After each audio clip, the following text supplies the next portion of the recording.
Bar markers. Ball markers and hat clips. Head clips.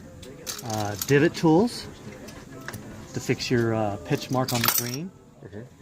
Bag tags to identify your bag. Balls to play with. And then everyone needs a glove to play with as well on the golf course. You don't have to have a glove, but most people do wear one. It does make it easier to... So you said it's a major part of the whole revenue of the golf course. It's a good portion of it. And we sell shoes, golf bags, clubs, balls, socks, t-shirts, menswear, junior golf stuff. Hats. Some people Pay the green fees here. And then all the extras like carts, rental clubs, shoes, we get that in the pro shop. Okay. That's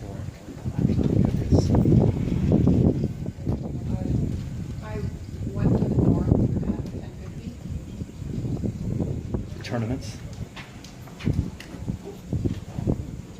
And then here's the green fees of the course. We have local rates, out of town rates, season rates, and the rental clubs and shoes. Okay. Yeah. These are for maps for different courses, right? Yeah. A map and a scorecard for your score as well. Okay. And we have 2 different courses here now, so. And I'll give you these. You can take these with you. Okay. And then, if you want to walk, you can take a pull cart. Trolley or pull cart. Yeah. Because of environmental stuff, you can't get the gas ones anymore. Shoes, clubs. We have left-handed. We have right-handed. We have very good player clubs. Stiff shafts, regular shafts. Okay. An inch long, or so we can get the right. These are food and beverage operations, and they have some beverage carts on the golf course that come around, and they have some little snack shops on the course as well. Now this is what you're looking at here is the Farmers Insurance Open tournament. We host over hundreds of tournaments here as well. This is their biggest one. This is the one that the PGA Tour uses. But the tournament operation is a big part of your revenue source, and big groups and corporations like to play the golf course. So we do host other tournaments here like the Junior World Championship, City Amateur Championships, but a lot of other clubs host tournaments. It's part of the group outings. And then here's the 2 hotels on the property. We have the Hilton Torrey Pines. And they're 2. How many rooms do you have here? They have over 200 rooms in this hotel and probably close to 3 over there in that hotel. Practice their game. Or take lessons and learn the putt. People come out and practice just for that. Important fact. Yeah. So you repeated how many participants? Parking's a big part because you have 2 18-hole golf courses, and you can get 144 on each golf course. So sometimes you need up to 288 parking spots for a 36-hole golf course if you have shotgun starts going on all at the same time, which does happen sometimes. So, yeah, you need parking. It's a warm-up area before you actually play, or a place where you come and take lessons. We have a bunker, a practice green, and our range we hit from both sides. We do our lessons up there on the other side, and we let them warm up here to go play on this side. Okay. So how do you call this part? This is, we'll get on the course and I'll talk to you about that on the golf course. Okay. But this is a green, and this is the rough. It's called the rough. That's the rough. But it's more defined once we go out there. Okay. I'll show you out there. That's the driving range. Yes. Yeah. And the driving range brings in a nice little revenue as well. It's part of the operation. All these little areas of the operation you kind of need to sustain your keep your staff, lessons, hitting balls, food and beverage, golf equipment in the golf shop. So each person that goes to the door, there's $1 per round that you want to try to achieve. Yeah. So the golf instructors are independent contractors here? Yes, yes they are. Yeah. And so some are busy, some aren't. Some it depends on, you know. Most of them are busy here. So they can charge between $100, $150 Yeah, per they're hour. anywhere from 90 to 120. But surely they have to give a commission to the... Yes, the course. Yeah. So the course is for profit, yeah. They want to, each Okay. facility wants to make money. This facility is owned by the City Council? City of San Diego. City of San Diego. Yeah. Is it very common that there are private courses as well in the Yes, States? San Diego has a lot of private courses.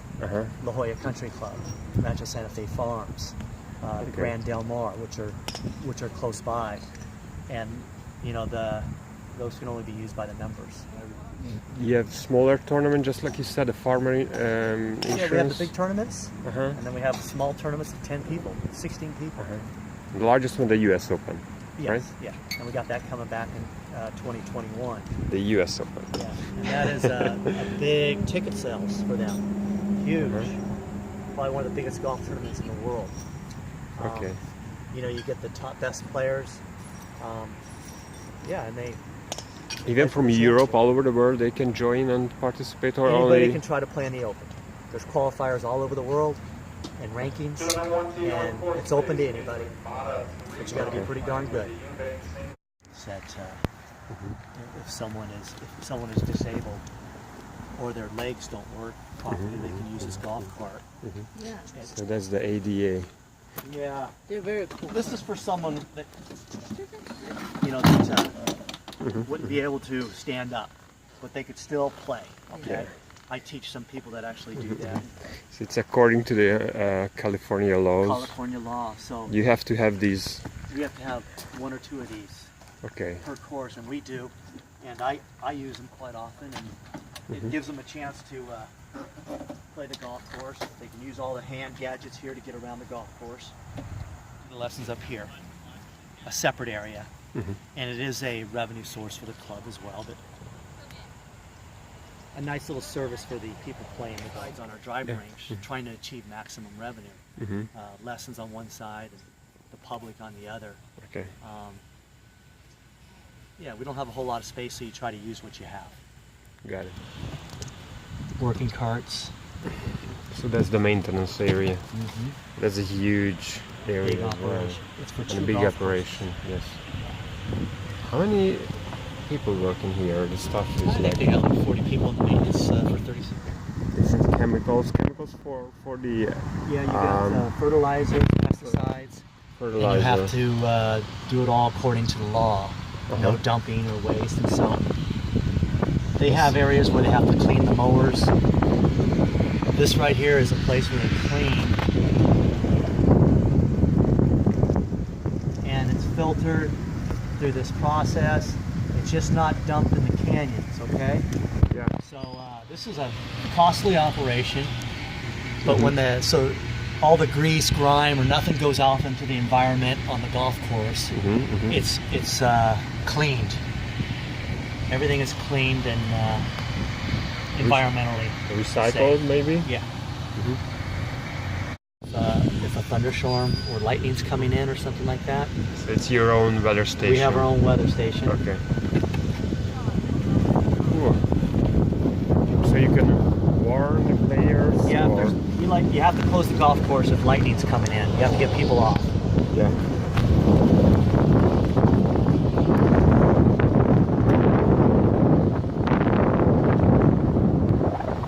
You need extra sand for divots. Or is it divot? Divots is what the golfer takes and hits the ground and takes a hole out of the ground as a divot, and you have to fill it in with this. This is sand and seed to fill in your mistake, or not a mistake, but a hit. All right. And so it keeps the golf course nice. And that's the sand that goes into these. Okay, I've got it. And so restrooms, you have restrooms throughout the whole golf course. You kind of need them, and they're not cheap. You know, building the restroom is going to be a couple $100,000 at the least around here. Here's one of the holes. We're on a par 3 hole right here. And this, where the tees are, this is called the tee box. Okay, you have to tee off between those two markers. And there are front tee boxes and back tee boxes. Championship players play back there. The juniors, seniors, ladies may play the front tees, but there are some very good players, ladies and juniors, that will play the back tees. So you can pick the tees that you want to play, the distance that you want to play on the golf course. And you can see here, there's a tee box.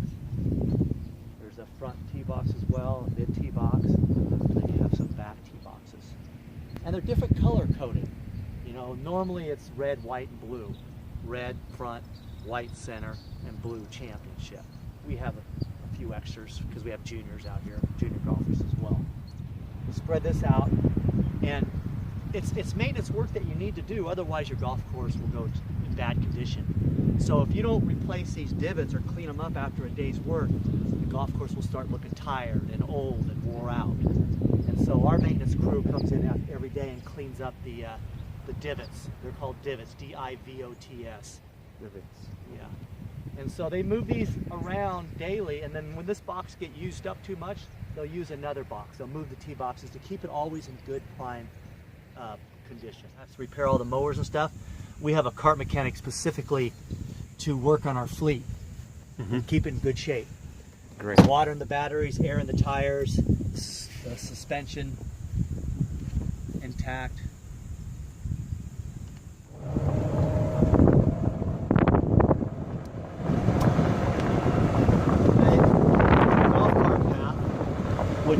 Which helps keep the golf course in good shape too. You know, being on a cart path. We do allow the golf carts to go off in a little bit here and there, but it stays in better shape if you can keep the carts close to the path or on the path. And most golf courses do have the cart paths.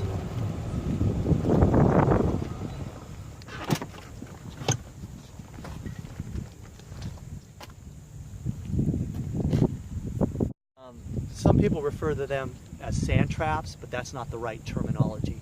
They're called bunkers. And they come in all shapes and sizes.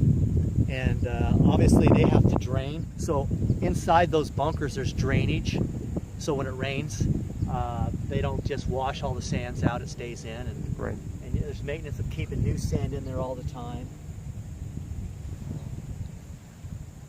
Golfers, you don't want to go in the sand or the bunkers, but some people do, and you have to learn to hit out. Just here? Those are sprinkler heads. Sprinkler heads. Sprinkler heads. And we put the yardage to the hole on them, on a lot of them. So a lot of times you can find how far you are away, because we do put the yardages on them. This is the short grass. This is more like the fairway. This would be the fairway. It's a shorter grass. The rough. This is the rough over here. This different seed, different type of yeah, you do grass? have some courses use a different blend of grass for the rough.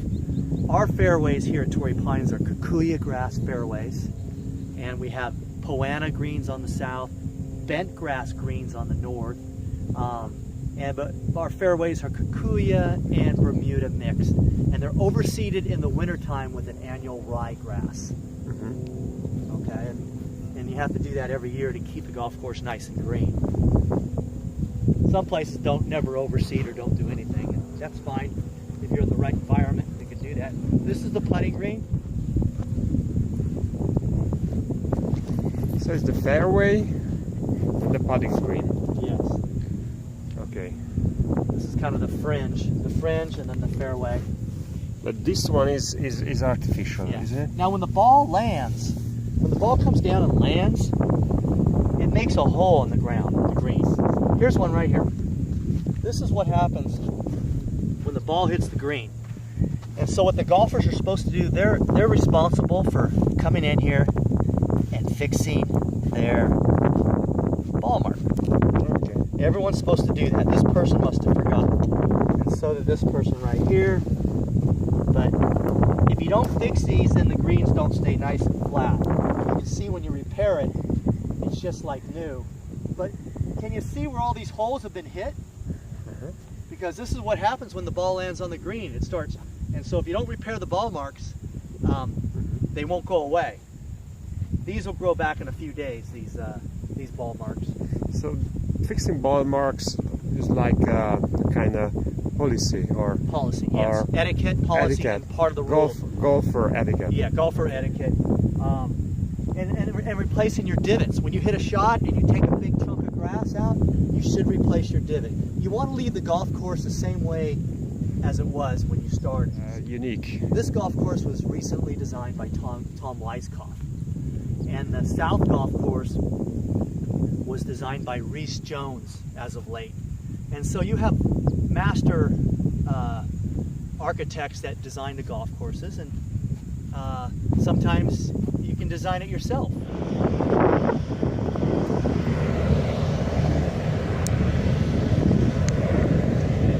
Well, here is a par 4. See, so that's a yard. That's 200 yards away. And then here's the fairway. There's the tee boxes. Back there you can see the tee boxes. This is the fairway. And then that's the rough.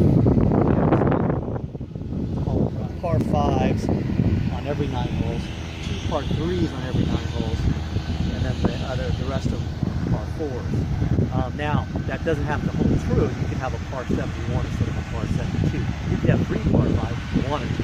But the average is 2 par 5s per 9 holes. That's what the normal is.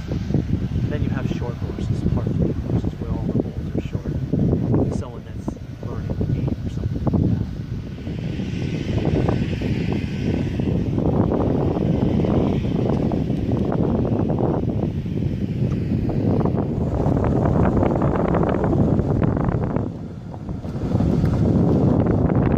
It's here. That's the 17th hole. There's 18 holes in the Okay. round of golf. And so Good. that's the 17th one. You're almost done. You got one more to go. Okay. So you have the same amount of tee boxes on every hole. This golf course has 4 holes. So you usually start at 1 tee box per stage. So if you're going to play the backs, you play the backs the whole way. Again, these are called. This is all rough. The red line means that it's out of that it's a hazard. Uh-huh. The red line's a hazard. You can play out of it, but it's not very good conditions. Usually, you can drop it where you went in, take a 1-stroke penalty, and play. So if I went in right here, I can pull my ball, drop 2 club lengths right here, and play it back. So if you hit a real bad shot, you're just going to have to take a penalty. This is an ocean course. You know, desert courses are just as equally beautiful. Mountain courses, you have all kinds. Golfers like all kinds. Whether you're playing in Europe, St. Andrews, or you're playing up in the mountains. It's administration that run your business, that are more business, so they can make sure that you're achieving your proper revenue, and paying your people, and paying the help, and managing your costs, and managing your cost of maintenance. So there's a business person that has to manage that, or a team of people that manage that. Our place is you want to make money on the range, the rentals, the card operation, the food and beverage, the green fees. And then I have to oversee by a person I work with more so. I just make sure the outside, the carts, the range, and the tournaments go good, and my instructors teach. And, You're the head instructor. You're responsible for 12 professionals. yeah, I'm the head professional. And, but we just don't teach. You know, we run tournaments. The teachers just teach, but we have people that have to run all the events, get people on, get people around. And there's people, marshals. There are people that drive around the golf course to make sure people are moving along so they don't slow up the people that are behind them. And so you have to hire marshals to keep the pace of play. Marshals. Yeah. And the course doesn't get damaged. Sometimes people will damage the course. So marshals move around. There's usually one on each side that keep a watch on the golf course. And this is the par 5. And again, this is the rough. Those are fairway bunkers. And then you have greenside bunkers. Fairway bunkers, greenside bunkers. The difference is between the fairways down there. Yeah, that's off the tee. That's when you're hitting your drive. These are more on the around the green, and it makes it tough. And you can see you got the red line hazard going all the way up the side there. On a par 4, it's going to take you 2 shots, normally 2 shots to get to a par 4.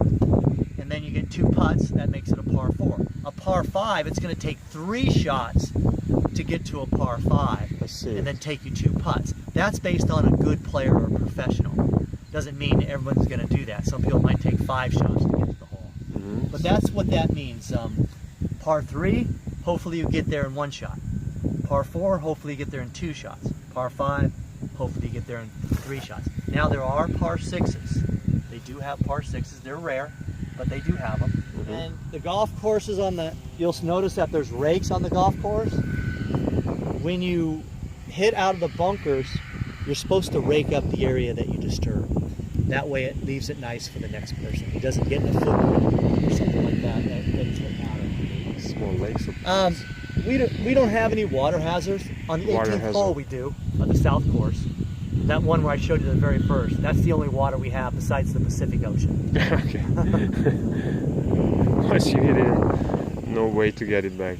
Yeah, it's too far down. I can't. Yeah, go down. Well, the major challenge is obviously finding a piece of land that's, that can handle all the things that we talked today, like the different maintenance issues, the parking issues, the clubhouse issues, whether it's a private course, a public course.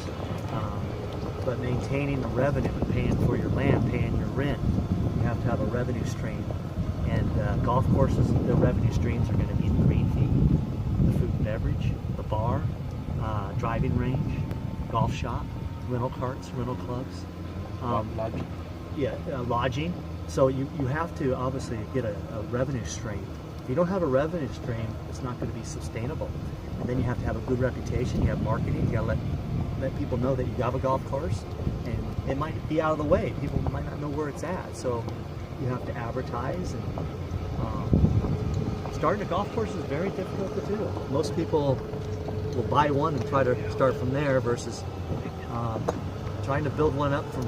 It's going to take a long time to get return on your investment to build a golf course.